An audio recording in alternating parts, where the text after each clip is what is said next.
I wanted to explain why I haven't been making as many videos as A, I said I would, and B, that I would like to. For two reasons.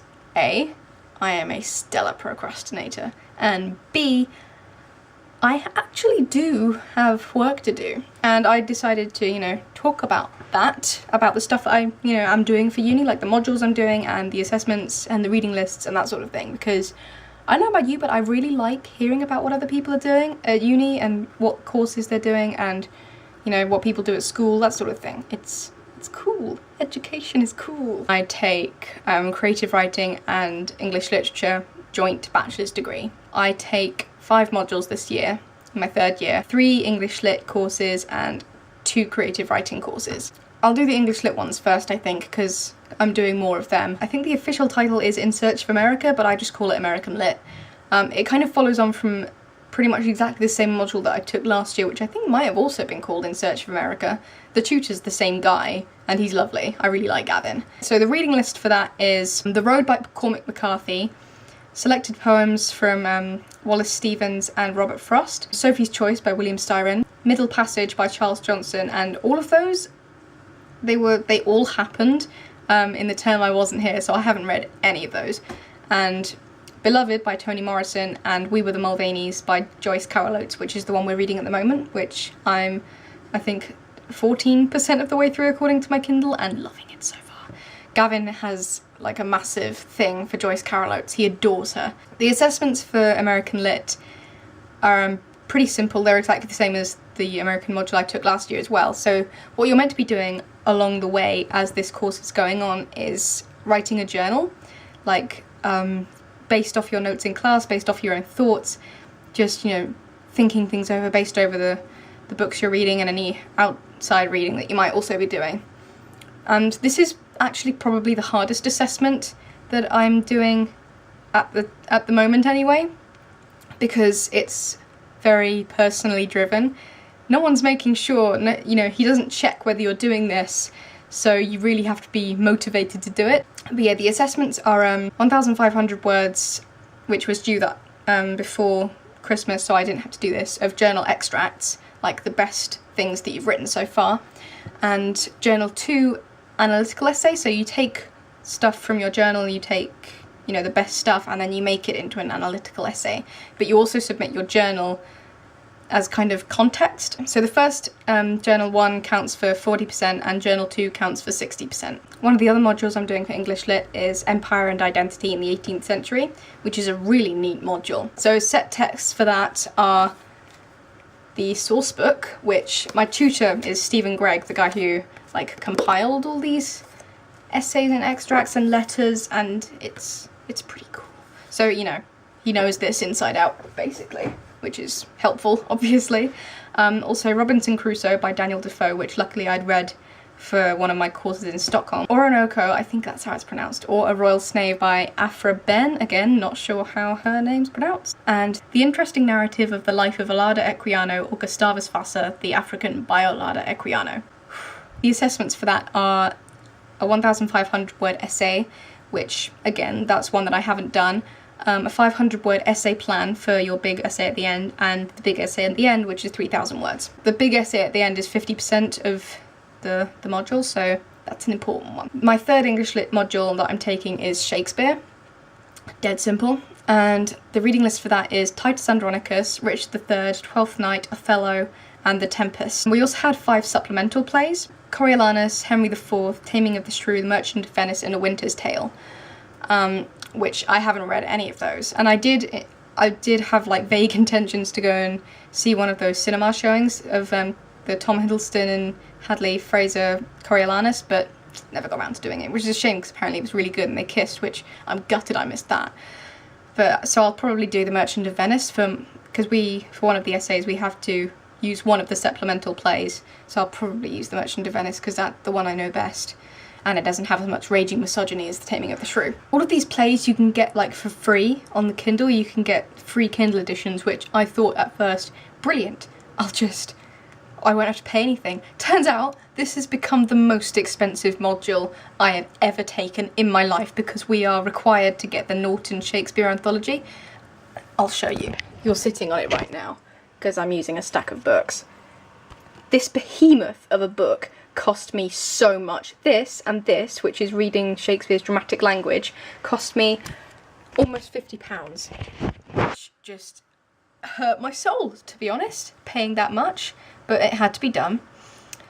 But it really did hurt. I'm set for Shakespeare for life now, I guess. I mean, it's got all the plays in there, it's got loads of like interesting essays and whatnot. It just, ow. I say to my heart, but really. Ow. So the assessments, the one that I missed was a 1,000 word web-based essay. The one that is due in March for everyone else are 2 more web-based essays coming to 2,000 words, and everyone else is doing a 2,000 word research essay due in May, I think. But because I was in Stockholm, what Ian has done is change it, so I'm not doing the research essay, and I am doing the web-based essays, but they're going to be due in May when everyone else's research essay is due, which is a pretty good deal, I feel. You know, I got off relatively easy there, for sure. Okay, so now we're on to the creative writing modules. The first one that I'm doing is reading as a writer, which was like a last choice for me, because I didn't get onto one of the other modules that I wanted to do, so this was like a secondary option.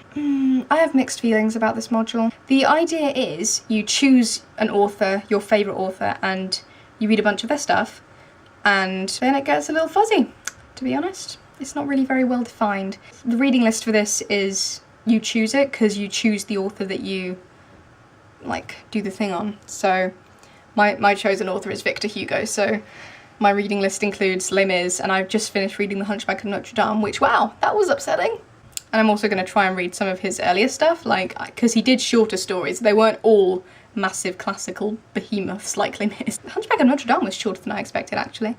It was good. The assessments for that are a 2,000 word essay, which counts for 40%, on why your author should be in the canon, like the official or unofficial Western literary canon, or if they're already in the canon, why they should stay in the canon. So Victor Hugo is kind of already in the canon.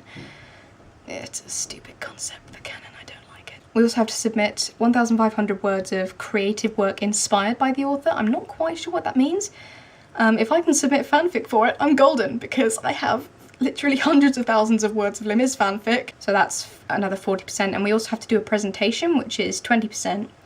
And this is where the organisation is just faily, because I don't know when I'm meant to be doing that. I know it's soon, but I don't know when, which is just great. I'll probably end up doing a PowerPoint like on the day. Okay, so I've left the biggest one for last, because this is my big module. It counts for 40 credits, all the others count for 20. This is in essence my dissertation module, because I'm not actually doing a dissertation, I'm doing this instead, which is researching and writing a novel. The assessments for that are 1,000 word synopsis, which count for 10%, which I didn't do because I was away. 1,000 word marketing folder, which again counted for 10%, and I was here for that, and I did do it, and I thought it was kind of bullshit, but it's only 10%, so 10% of the biggest module, Emma. It's just didn't get as good a mark on it as I would have wanted either, you know, so whatever, no pressure. 5,000 word extract of your novel, and a 3,000 word research and planning folder, which some people are really struggling with, but I actually am not for once, which is really nice, because I actually really enjoy doing research, and I've done more research, I think I've definitely done more research than actual writing for this, for sure. I'm gonna do another video to talk about what my novel's actually about, because, well, I think it's good, and hopefully you will too. And maybe, if I ever get it published, some of you might buy it. That'd be nice, you know, just a thought. If it sounds interesting to you, obviously.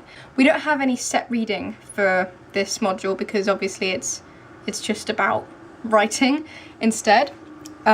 We have, I think, a few suggested books, like writing handbooks, like On Writing by Stephen King, and, you know, a couple of others, that sort of thing.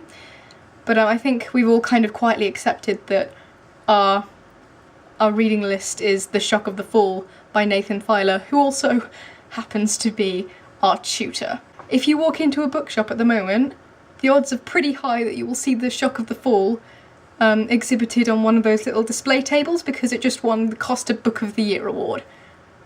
the writer, the author of this magical debut novel teaches me. I'm a little bit starstruck, I'm not gonna lie. Every time I think about it a little bit too much, I lose it just a tiny bit. I haven't read the book and I haven't bought it, but I will before the end of the module so that I'll be able to actually say, gosh, you know, I assume it's good, you know? And also, if I do buy it, I can get them to sign it. That would be pretty neat. So yeah, I hope you found that interesting, and in keeping with what I'm beginning to think of as our new tradition, I'm going to show you my outfit because I'm enjoying this, and also my skirt today is just... I'll show you. Yeah, it's one of those lovely swooshy skirts. I love it so much. Makes me feel, because like I had to pick it up to go upstairs and everything. It's great, it's marvellous. It does the thing, you know, when you twirl and it like flares out. Oh, it's beautiful. But I bought this, or got my mum to buy it, from Primark maybe 8 or 9 years ago when it was way too big for me, and I just patiently waited until I was big enough to wear it, and it's falling apart now. Like, the zipper is totally broken. I hold it up with safety pins and brooches, but who cares? It's a great skirt.